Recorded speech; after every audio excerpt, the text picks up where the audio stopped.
Guys, so sasagutin ko pala yung tatanong sa akin kung paano daw magkabit ng chain guide na hindi binabaklas ang cylinder head at block. So ganito yung discarding malupit. So dito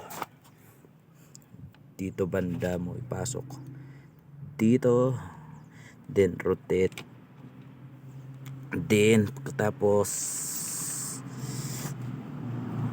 nut, bolt agad.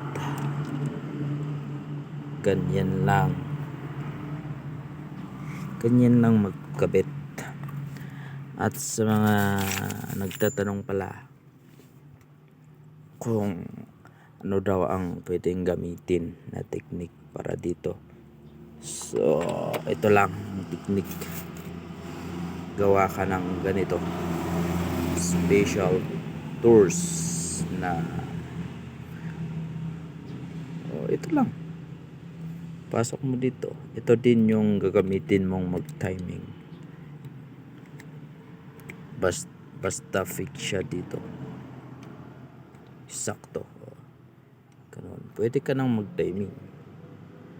Ganyan lang ang diskarte ng mga Pinoy. At yung bearing na yan, technique din para tanggalin mo. So yun lang guys, thank you.